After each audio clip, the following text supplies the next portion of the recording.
And so a couple of experts like Frosty and I would direct the volunteers in their activities. And by the time noon, 1 o'clock rolled around, we had built somewhere in the range of 3 to 5 wheelchair ramps for people here in Austin. Wow. And we did that a couple times a month. Well, one time we're out there working, and the code enforcement people showed up.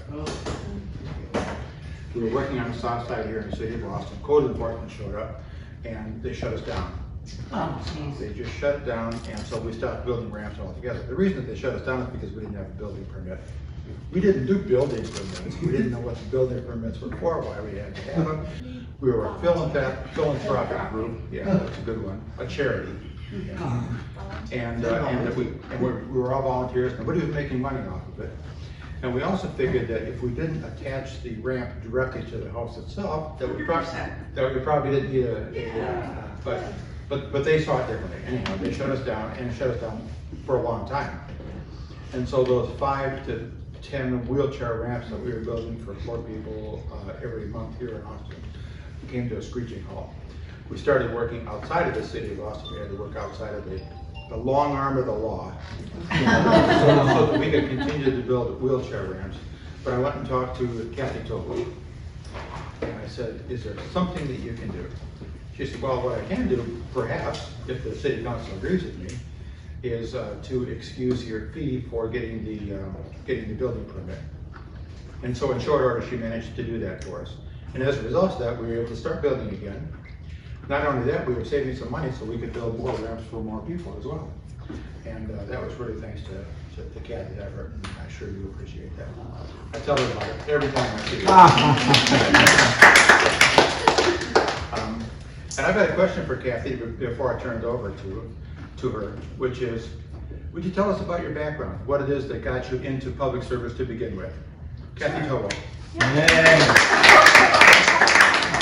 Well, I just want to start by saying really thank you to Carol and Dennis for hosting my last gathering and for hosting this one, and thank you so much, all of you, for coming. I know there are lots of competing things going on tonight, and so thanks so much for taking time, including Bridgerton, the new Bridgerton space.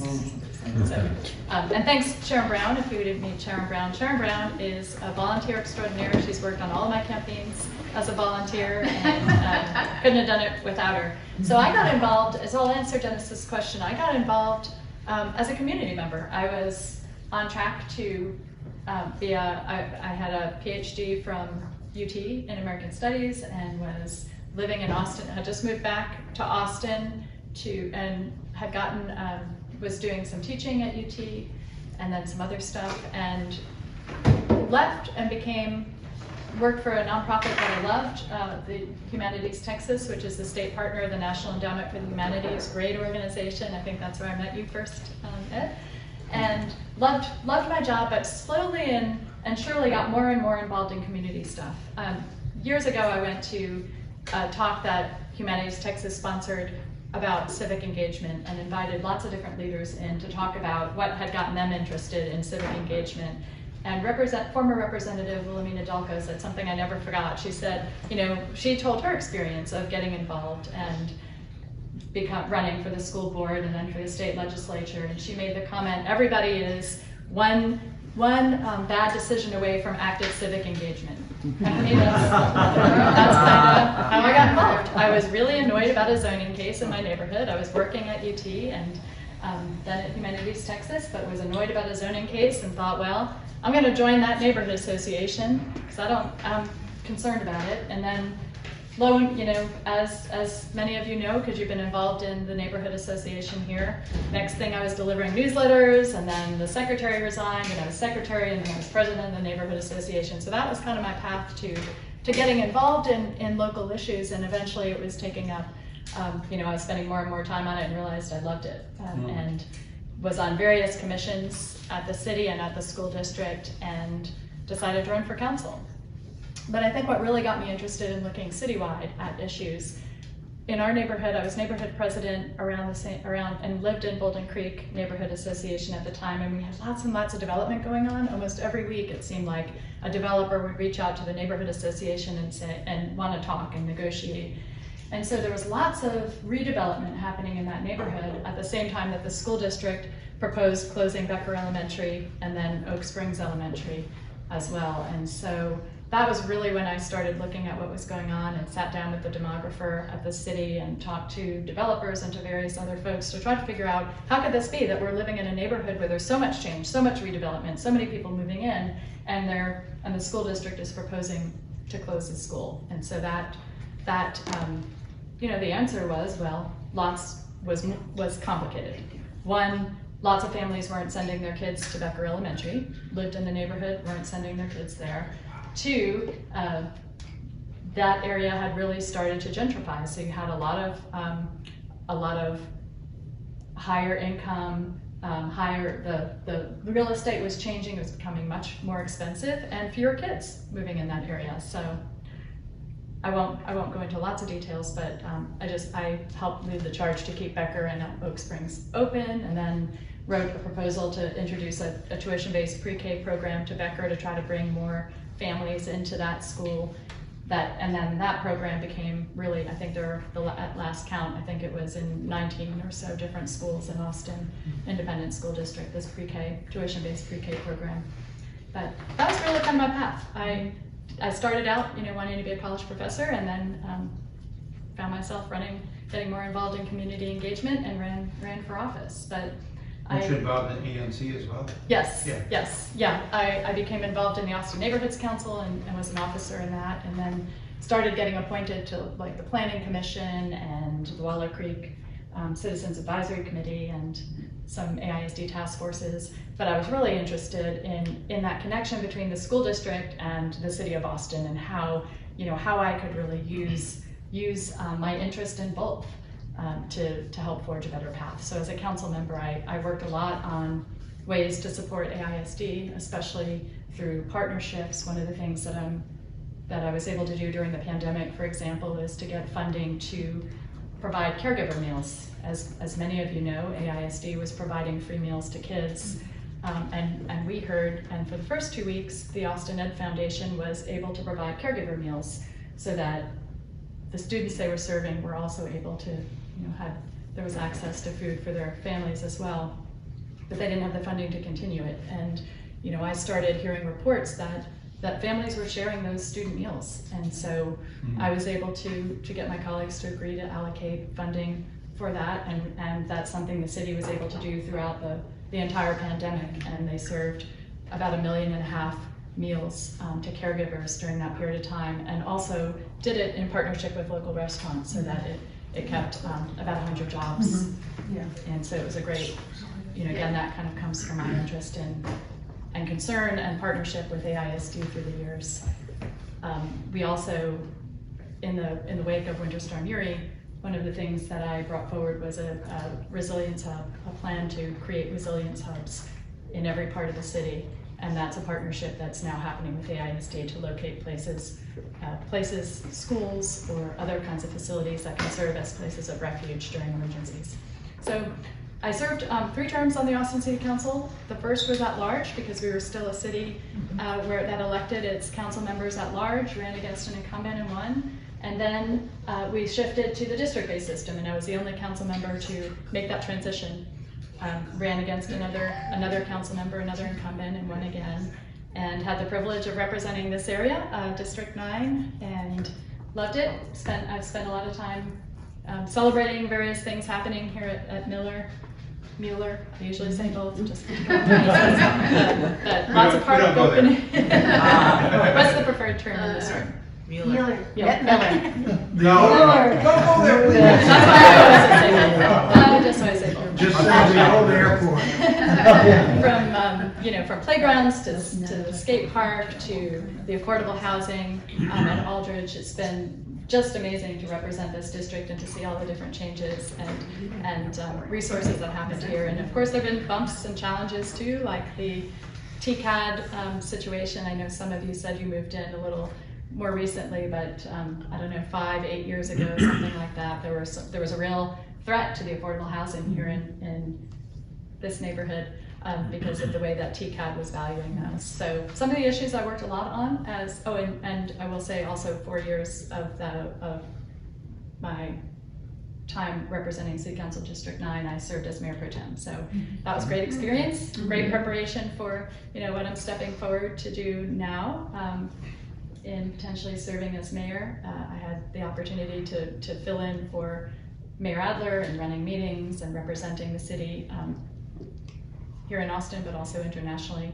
when necessary, and that was great experience. So some of the issues I work on, affordable housing, affordability generally, homelessness was a primary consideration and primary focus for my office, especially once I became the representative for District 9, because it's the largest percentage of individuals experiencing homelessness reside in District 9, and so that was an important constituency, and we worked hard to really address their needs.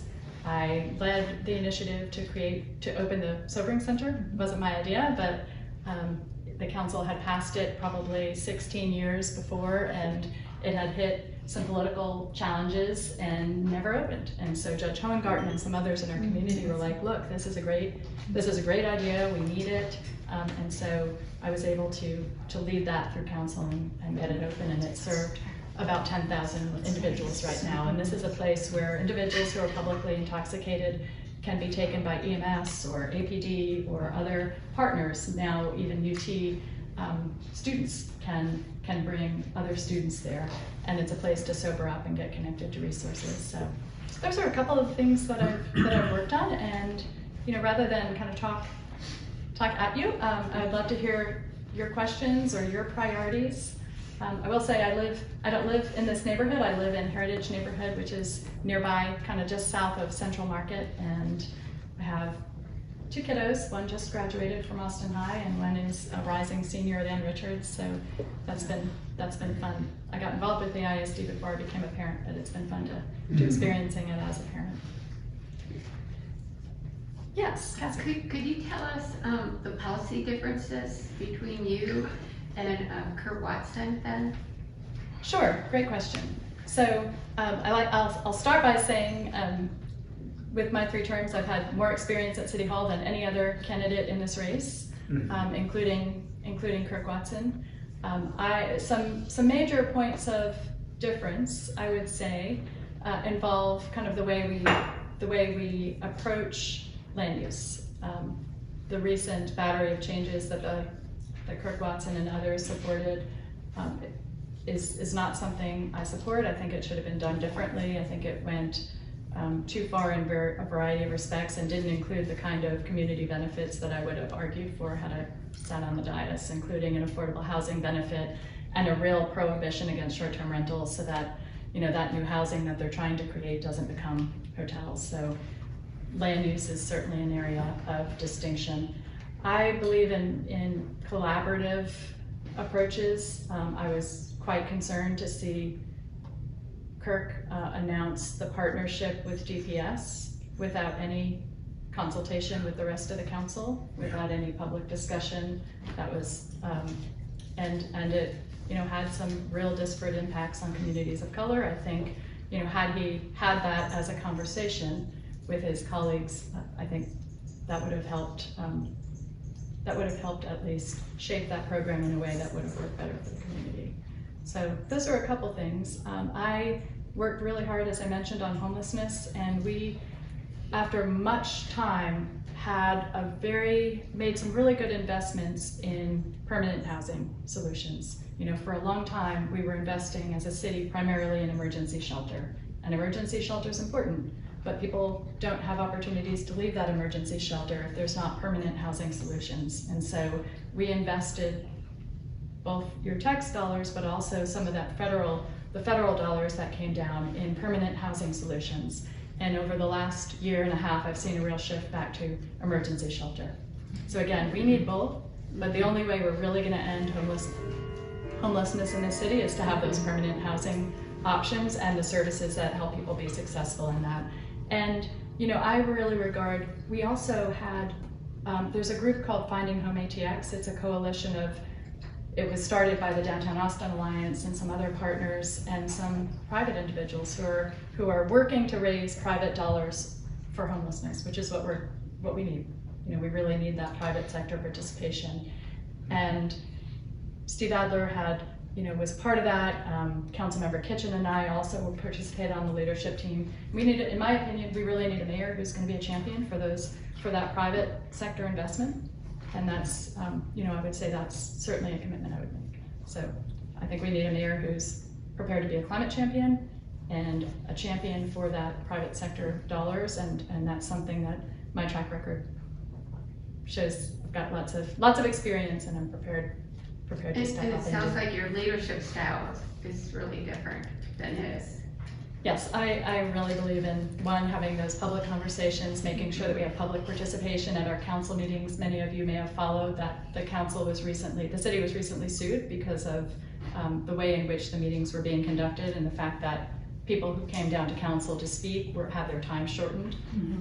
And so that's, as somebody who started off on the other side of the dais as a community advocate, I am really, really deeply committed to making sure that folks who come down to talk to their elected officials have the ability to do so in a way that's authentic and allows them to be heard. I always feel like we make better decisions when we have more voices in the room. And I think there was a question up here and then one back there. I'll just tell a super, super quick story.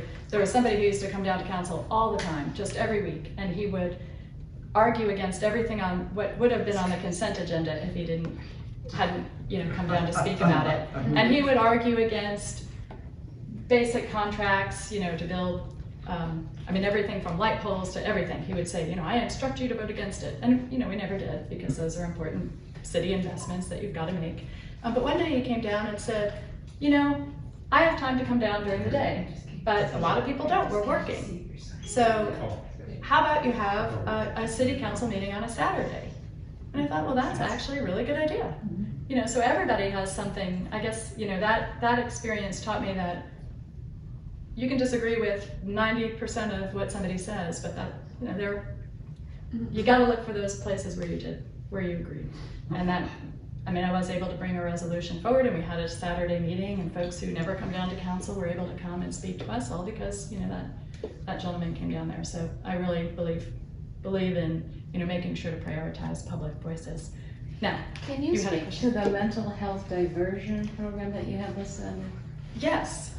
So I mentioned the Sobering Center, and that's a criminal diversion program where folks are taken to the Sobering Center instead of going to jail or the hospitals, which is where, a lot of folks who were intoxicated, who were not committing other crimes but were intoxicated, can now go to the Sobering Center.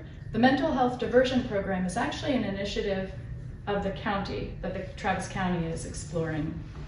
When I was still on the council, they started to talk about it, and I did a resolution to kind of partner with Travis County in having conversations about whether that should be at the Sobering Center. And it turned out that just wasn't going to work. The facility is not large enough and whatnot. But Travis County is moving forward with a mental health diversion center, and they do have some funding from the city to do it. And this is, I think they're still kind of working out what it's going to look like, but I think it will be particularly, it's going to be a really great resource, because individuals who might have, say, a criminal trespass are experiencing a mental health situation, and as a result might be outside of business or doing other kinds of things that would otherwise potentially result in them going to jail. This will be a place where they can go instead and get connected with some resources. So again, they're still kind of working out what that's going to look like, but I think it's going to be a really super resource for our community, and I'm excited to see it move forward. And I think the idea is to try to have a center, kind of like the Sobering Center, maybe in partnership with the city, but right now it's going to be a pilot program. And the idea, again, is to make sure that folks who would otherwise go to jail are instead put within a setting where they can get some assistance with those and care. Thanks for the question.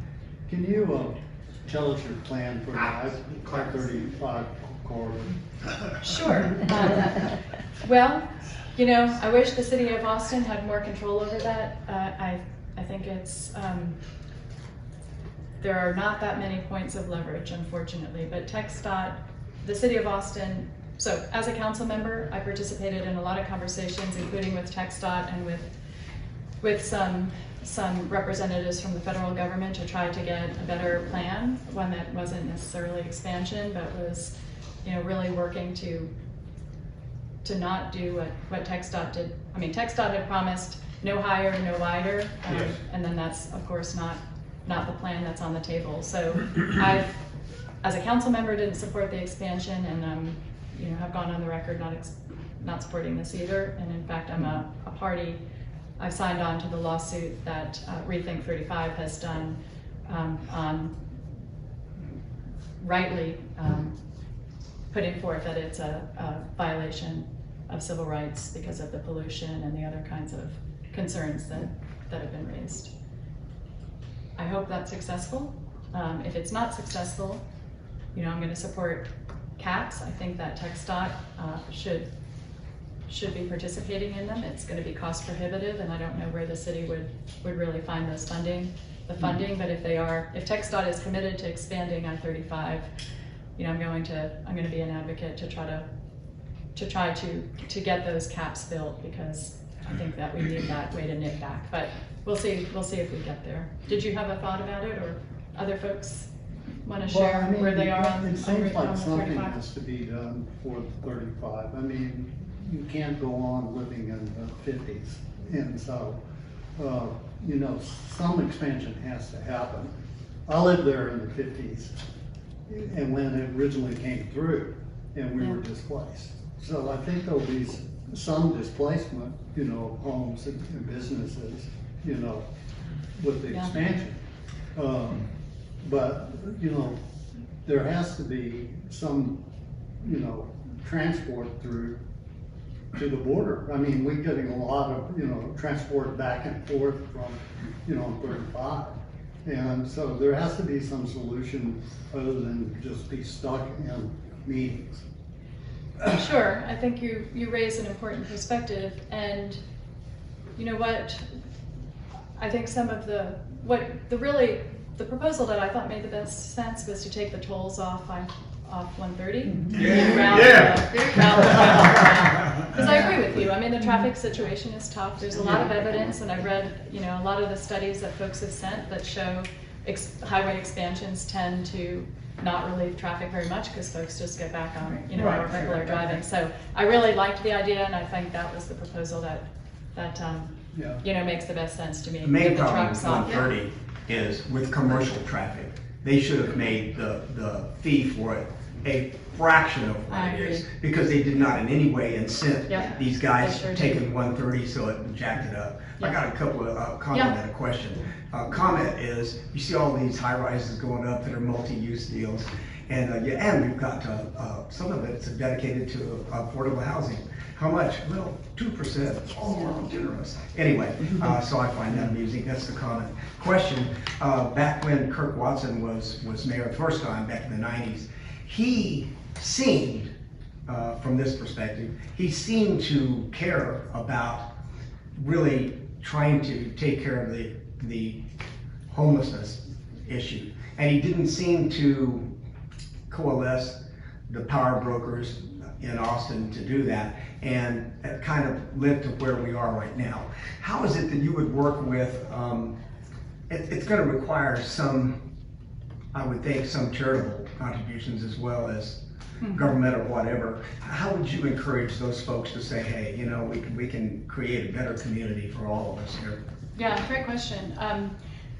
So I've worked in some of those coalitions already. I chaired the Indian Community Homelessness Coalition's Community Advisory Board for a time. That was a lot of housing providers and nonprofits that got to know, got to learn a lot about the ecosystem of affordable housing here in Austin, and especially that directed toward individuals experiencing homelessness. But I would, the experience I had representing, especially downtown, was a good one, because lots of, even before the discussion about the camping ban being lifted and then reinstated, there were a lot of downtown businesses and a lot of downtown residents that were very unhappy about the situation. And of course, a lot of individuals, constituents of mine, who were living downtown on the streets and the doorways because they had nowhere else to go.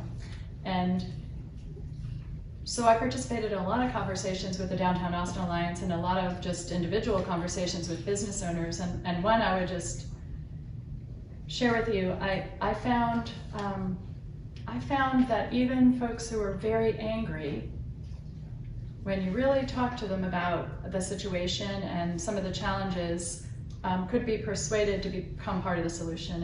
And one example, I think he once gave me permission to talk about it, so I won't name him, just for kicks. Oh, we want names. He was, well, it was a great story because he was present at this very large forum, and at his place of business was experiencing some challenges. And in the conversation we were talking about, what some of the real challenges are, and one of them is that at the time, the downtown shelters had very few case managers. And so you had we didn't have permanent housing for these folks to go to, but also they didn't have social workers and case managers who were working with them to try to find that housing because there were so few individuals down there and so few case managers. And so when that came out in the conversation, he stood up and said, well, how much is a case manager? And the person from Front Steps, the director at the time, that was the name of the shelter. I mean, they were the folks running the city's shelter, said X, and I forgot exactly what the amount was, somewhere between $30,000 and $40,000. And he said, I will fund one next year. Wow. And to me, that was a great example of somebody who really became part of the solution. And I saw other examples of that. He ended up joining the board of Front Steps and really, got all in on becoming part of the team trying to solve this. But I mentioned briefly the Finding Home ATX. This is a partnership, a group that came together, and it was the Austin Justice Coalition and the Downtown Austin Alliance and a couple other groups who don't always have the same perspectives on different issues, but they came together around the issue of homelessness, and in particular on finding those advocating as a group, as a coalition for those permanent housing solutions. And so, for me, that's probably my go-to. If elected, I'm going to get right back engaged with them. I was on the leadership team as a council member, though I was not an active leadership team person. I was really just there to hear kind of what they were doing to see how we could support it at the city side. I mean, the folks really doing the work were the private sector folks who were going and meeting with companies and trying to raise money from the private sector. But I do think the mayor has an important role to play in supporting that and, being present if there's a way to help amplify that message. And so, again, I think it's as a council member and then through that initiative, I tried to really emphasize, the city is never going to have the resources it needs to end homelessness here. As a community, I think we do. I think it is an achievable outcome, but we are going to need that private sector support for sure. And I think we have, again, when spoke, and I've invited people out to the point in time count from all different perspectives on the issue. This is an annual count where volunteers go out and they take a census interview. Has anybody participated in that? Yeah. Great. So you know what that's like? I have a lot of stories, yes. Yeah, me too. Then that's... So could I just ask, with staying with the homelessness topic, because I reluctantly adopted a homeless person to help for about a year and a half, and it was unfortunately during COVID, so it made it really difficult because a lot of the agencies were closed and people were working from home. So, just the issue which you brought up about case management, I think those are so critical because, for example, this person, in order to have ECHO be able to help them, they had to have applied for Social Security disability. And they won't, otherwise, there's the people that, in filling out and going through that process of applying for Social Security disability, this is what it took. It took my calling down to Integral Health and demanding to be put through to this person's case manager, which they all denied that they were because of HIPAA. And but I said, I don't care. I just have a statement to make. And I said, she's been trying to get through to fill out the forms, and y'all are shut down, and she's being told that the forms are on the computer at Integral Health and that they can't access them. And I said, that's not acceptable. So we finally, after months, got that taken care of. The forms got filled out. I had to, the Westlake office is the only place that does the disability interviews, from what I understand, for the psychiatric part. So I had to meet her here in East Austin, and she followed me out to Westlake because this person had never been to Westlake. And I mean, it's sort of, we're taking people that have no means of transportation. She didn't have a driver's license, she didn't have insurance on her car barely ran. I had to give her money for gasoline to follow me. And I think the understanding of what these folks are going through and the barriers they face is just, it was appalling to me how people were blind to that. Yeah. It drove me crazy. Well, thank you for sharing that and for the work that you did, and it's, I mean, you've nailed it. Like, you really, and especially when somebody's been homeless for a long while, they can lose their important documents that will help them get on the path. And so having that investment in case managers is really critically important. They're dependent on their phones, and they have to have a place to charge their phones. And I mean, it's just endless. And my solution is get the churches. There's, I think, 1,500 churches in Austin. Have them adopt 1 or 2 homeless people to support, and we take care of the problem that way. Or community first community. Community government. Yeah. Community I first. mean, I don't know why we don't just have that duplicated. It's a beautiful model. Yeah, they are, and You're gonna get some of my done money that. when I die. They've done a great, they've done an They want me incredible to die. job with, primarily with private donations and help from nonprofits. I mean, They that don't has have any almost, government funding at all, Yeah, and the that's why only- he can be so creative. What's that group they, again, please? First community. it's Community Community first. First Mobile Wilson Too many Fishes. people, right? Yeah, they got, at one point, they needed some city permits and things, and I was able to bring forward a resolution to waive it, but that was the first time that they got any kind of city support. Everything out there is really from private sector donations and nonprofit, and yeah, it is really important, I think, what you said, to have that investment in case managers and whatnot, and one of the resolutions I brought did add some funding to the different shelters, Salvation Armies as well as our own, to try to provide that case management, but it's still a challenge. I will say there is definitely, I think in conversations and more involvement from those with lived experience, starting to be a better model of having services in different parts of the city, because it is such a big city, and asking people to come downtown to be served is not. Or to Westlake. Yeah, or Westlake. I hadn't heard that one before. So. Yes, my husband Thank you can for- attest to. Unbelievable. Yes. He drove to So Westlake. I have a thought, to tie in with our transportation and more of the highway. I would really like for the city to look at our air quality in our city, which in my opinion has really suffered. And I think a lot of it is because of our amazing amount of traffic. And perhaps if people pinpointed the air pollution that we are experiencing with this huge amount of traffic, maybe we could back in the light rail or ulterior means of transportation. And that way, if they don't care about the number of trucks and automobiles, maybe they'll care about their health. And maybe that will encourage them to back out of so much of our traffic issues.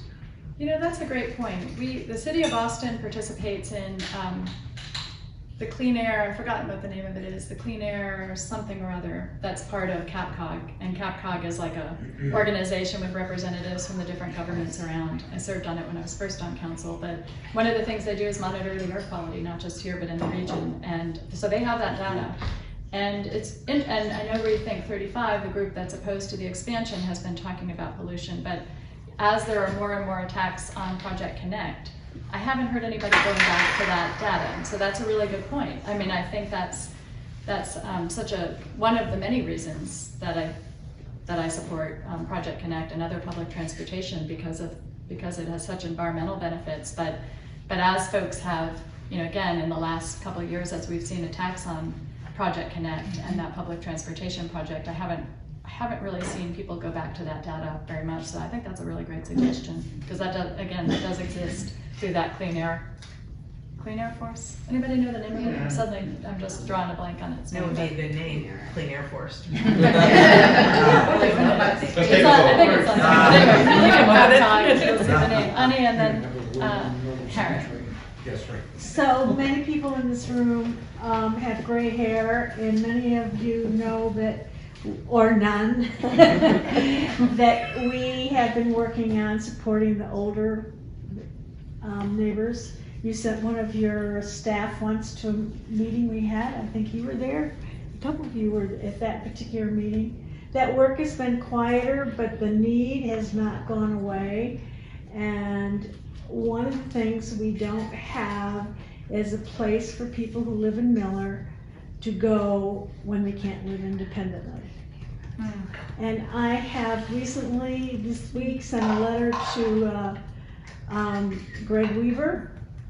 We were at we presented at the Environment for Aging Conference down in Atlanta this past April, talking about Mueller and the possibilities. There is a group called the Greenhouse Project that builds more home-like structures that have great health stuff, and it's a small scale thing. They're currently looking at having them in neighborhoods, which is just the vision I've had from the beginning. And I really, if we could get it started in Miller somehow with money, then the money will follow to put this in various neighborhoods. And the baby boomers going through their old age is something they've changed every time they've changed it. In this bubble of older people, baby boomers going through old age is something, instead of chasing it, let's get this going now. Can you tell me again the name of It's called the Greenhouse Project. It's a misnomer. Yeah. It's a very misnomer, and thank you for bringing that up, because I usually remember to say that. It was started by a phenomenal geriatrician? Geriatrician. Yeah, anyhow. And it's just, I've been working on it for a long time. They were at the conference, and I think this, as they've evolved, it just fits what this city could really use right now, and there's a way to do it. And I don't have all the experience you have. And I think I'll be interested to talk with you more about that model. It'll depend on kind of what the need, is the need land, is the need funding, which is challenging. Is it a zoning? Are there zoning changes that need to happen? Some of those are really relatively easy, and some of those are more challenging. I would love to start looking at the real nitty-gritty of this concept. It's an interesting, and I will say, years ago, I remember Ryan Robinson, who was the former city demographer, and he was the one who kind of helped me understand, who I referenced earlier, who helped me understand why we were having that disconnect in Bolden Creek about, the schools being so under-enrolled, but all this development happening. I remember him pointing out that so often, some of those areas where you have, places for individuals who who really need assistance, they're always, far out. They're not in centers with access to other resources. And so it's definitely a need. It's definitely a need that's been present for a long time that others have identified but haven't really solved. Yeah. So it'll be interesting to see the greenhouse. Yeah. We'll connect about it. Yeah, and I think, the age-friendly Austin plan was something that my colleague, Councilmember Kitchen, championed, and I certainly supported, has some good suggestions about how to really create built environments and others. And of course, she lives in Miller now. I know. And so that would be, and Mayor Adler is going to live in Miller at least part-time. in Oh, that's Parkside interesting. with our Wow, building. you have a whole, you So almost have a we're quorum. gonna have, maybe Miller has had so many advantages. Well, let's make Miller a place to have this advantage so that it can happen in other places. And Greg Reaper, as you know, is probably the place to start because they still control. Yeah. Well, I one know. city-owned land. Yeah, they're- but some they're in people's control of the voices in project. his ear are a little stronger than mine, even though mine is pretty consistent. Yes. So you have all these wonderful ideas. But in our form of government, how much power does the mayor have? I love that question. So the mayor, well, and I think probably most of you in the room, and Karen, I haven't forgotten that you had a question that we could get. You're up next. Probably a lot of you understand the way Austin's government works, but I'll just explain it. We're a city manager form of government, so the city manager is, the council sets policy, passes the budget, and the manager implements policy. And I always try to explain that because, you know, we had a really busy office, lots of constituent requests every single day, and I had to sometimes explain to folks why, you know, I can't, and it's a great thing that I can't decide that you're gonna have a sidewalk in front of your house just because you call. You know, that's not the way our system works. Now, I'm sure you can. Well, here's what I can do. I can put you in touch with the right person over at the, you know, with the experts, and they can come out and evaluate and then assess your need based on, you know, all the needs they have to consider around the city. The mayor in this system is one vote on the council. So the mayor has the ability to set the agenda and to run the meeting, and a certain amount of ability to determine the meeting rules. So for example, when I talked before about the time per person being shortened, that is within the mayor's prerogative. However, the council can override the mayor's decision on that. And we had a couple of votes when I was on council where we tried to do that. You know, where the mayor was, our mayor was trying to limit the public speech, and there was a will to try to override that and get back to the 3 minutes per person. I think almost all of the time it failed, but it is a balance that exists. There was an effort a couple of years ago, probably a lot of you remember, to have a strong mayor. It was a proposition on the ballot. I didn't support it. Enough folks didn't that it failed, and I think that's a good thing. You know, as I mentioned, we did this big transition from at-large to district-based system, and I think it was, you know, I was really concerned about the idea of electing a mayor who would be able to keep things from council members off the agenda, among other things. The proposition would have prevented council members from bringing forward initiatives and putting them on the agenda. It was, in my opinion, you know, a really a very bad direction for the city of Austin to go. 10-1, no.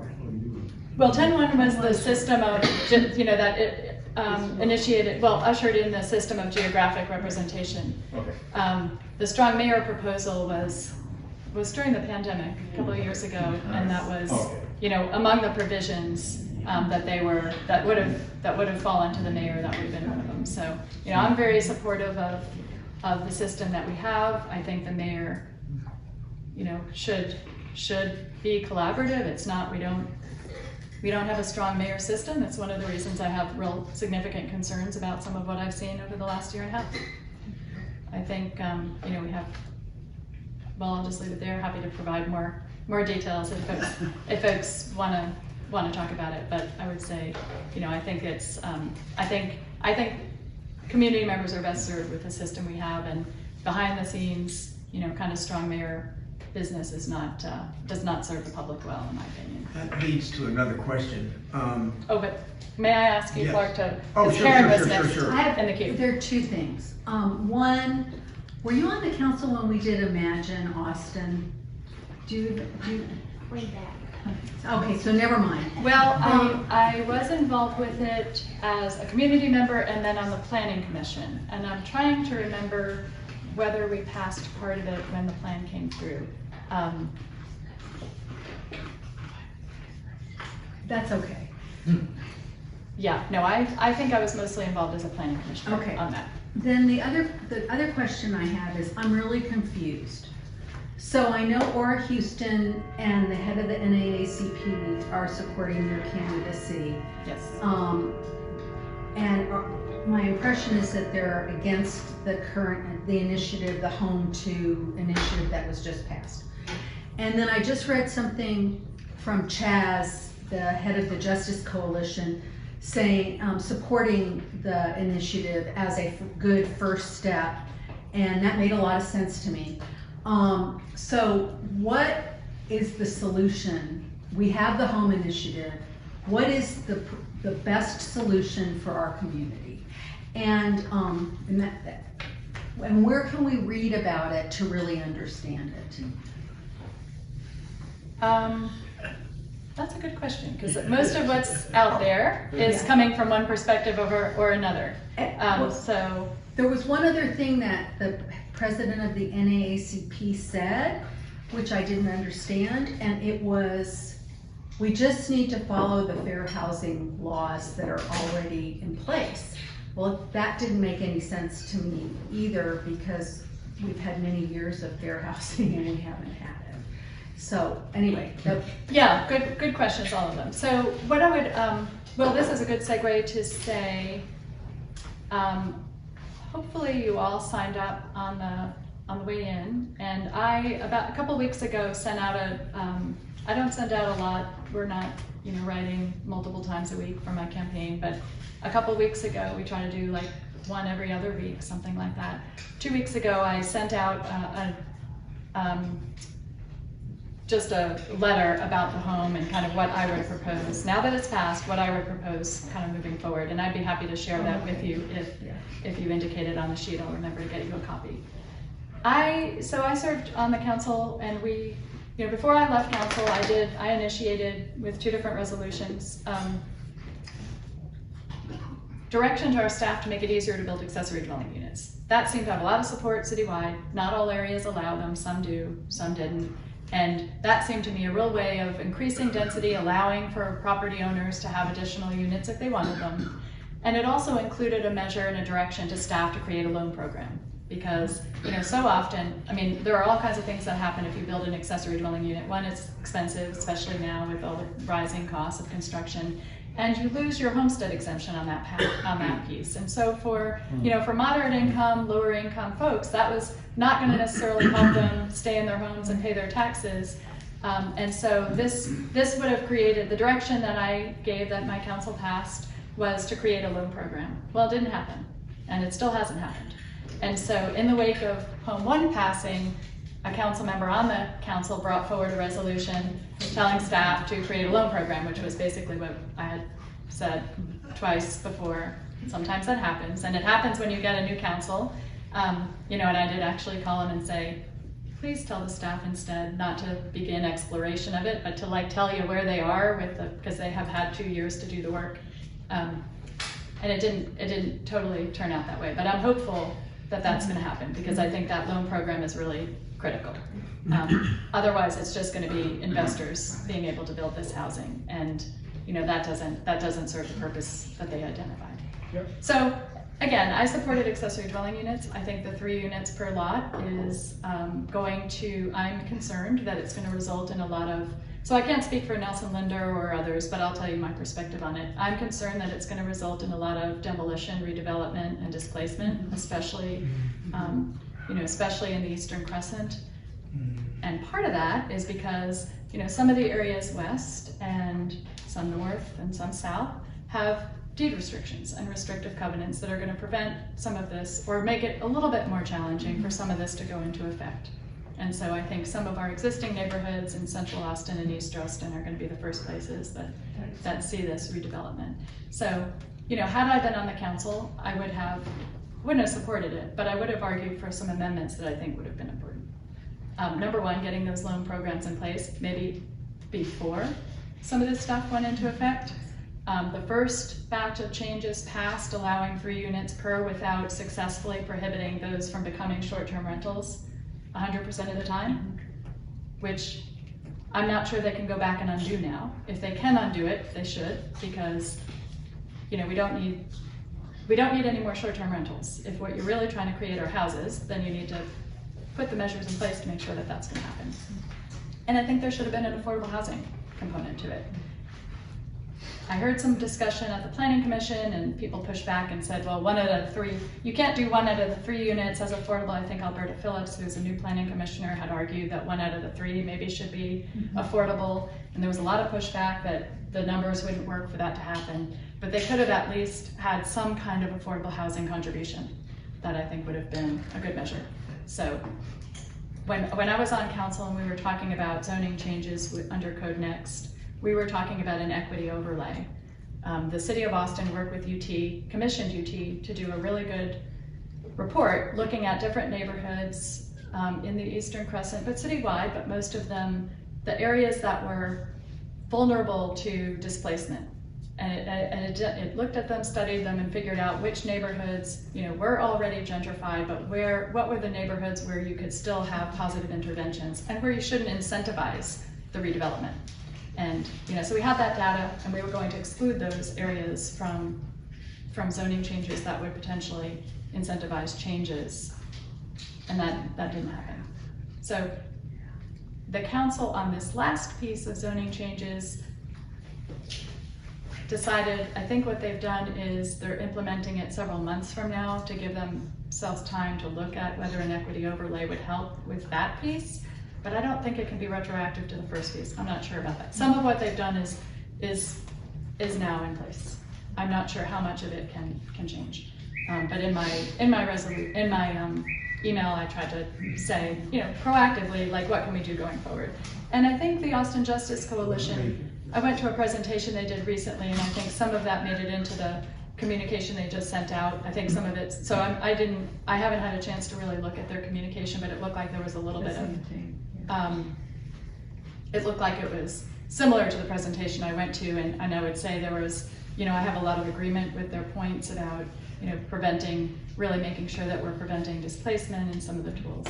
When I was on council, I passed, took a few years, but we finally got it passed, something called the right to return policy, also called a preference policy, and this is something that gives, with City of Austin affordable housing, it gives priority to individuals who have been displaced from an area or are at risk of being displaced.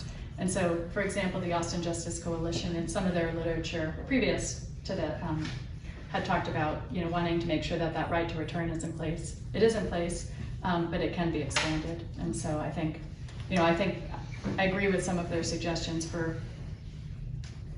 I disagree with their support of home, but I agree with some of their suggestions for what should happen next in terms of adopting strategies, passing strategies that are going to prevent displacement. I think that's really necessary.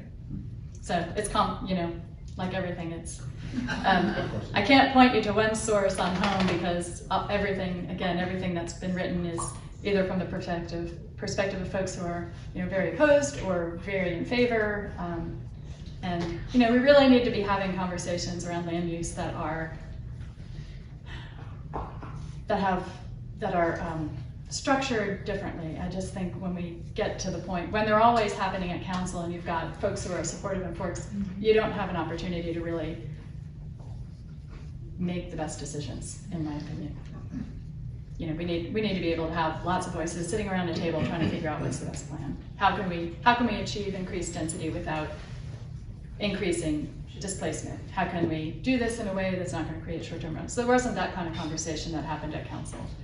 It was all quick votes, lots of public testimony, quick votes that didn't necessarily respond to the public testimony in any meaningful way.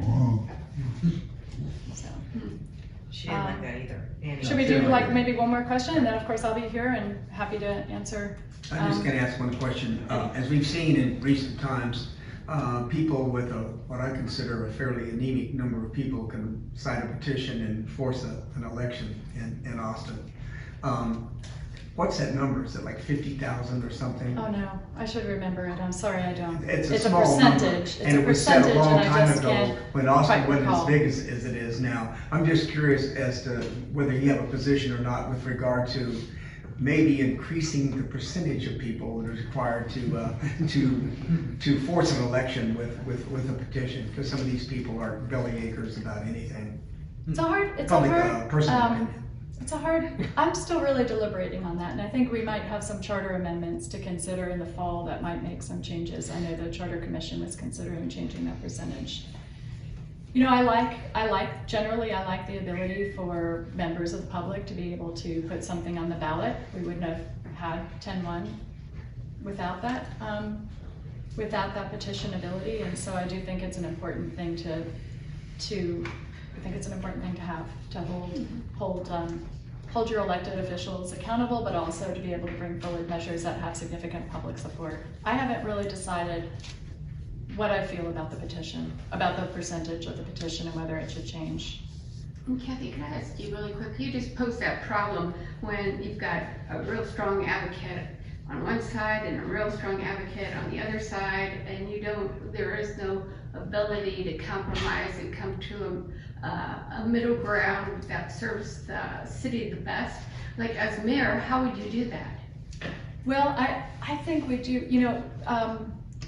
let's see, Karen, was it you who asked about Imagine Austin before? Yeah. Somebody, Yeah. So, I think about that process, and I remember the committee that was part of Imagine Austin, that, and I've forgotten the name of it, but there were very diverse opinions on that, around that table, but they came to a lot of consensus around certain things, and I think they did it through discussion and really a pretty well-structured public dialogue. So, as mayor, I think we need to have more short-term task forces for those kinds of issues. Instead of rushing to a decision at council, I think we need to have those kinds of short-term task forces. One of the first times I went down to council and stayed till like 3 in the was around the McMansion regulations, and I wasn't very involved. I was just mostly watching it. But one of the things the council did was to set up a committee, a very short-term task force, and it had developers on it, and it had neighborhood folks and some others. And they came up with some pretty good regulations that almost everybody on that committee supported in the end when it went to council, and they did that through discussion. Again, I think there are a lot of things that people will agree on if they're talking about them and talking with one another and building relationships, and sometimes learning the information together, exploring that together. And we just don't have an opportunity to do that when it gets to council. If the conversation is really taking place in the council chambers, it's almost too late. I just taught a class at UT that I loved. In the last year, I've had an opportunity to teach a couple classes over at UT in the Community Regional Planning Program, and the one I taught this semester was civic engagement and public participation.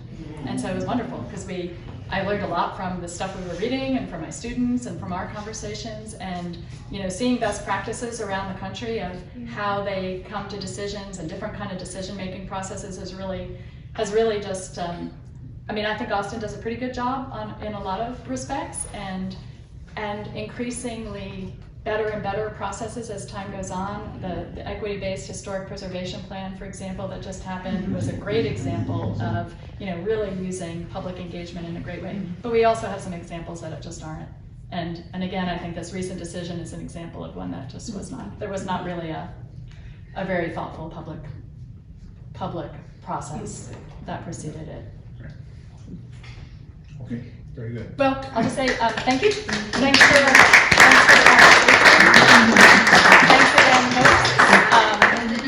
and if I could just say one more thing, I would love to, if you have questions or comments or want to talk through issues, happy to do that tonight, or you'll have my contact information. Happy to have those conversations or those phone calls. We'd love to invite you to get involved in the campaign. We've got a great volunteer base going and lots of supporters, and it is definitely a competitive race, but 2 out of my 3 races I defeated an incumbent, and in my last one we had 4 candidates in there, and I won every precinct in the district. So and I'm in favor of making that 4 out of 4. So anyway, I really would love for you to get involved, would love for you to ask questions and all that. So thanks so much thanks for coming, thanks for your attention. It was an enormous privilege to represent you all on council as a District 9 representative, and would be honored to have your support. Appreciate it much. Okay, thanks for coming, folks. Yeah, thank you all. Thank you.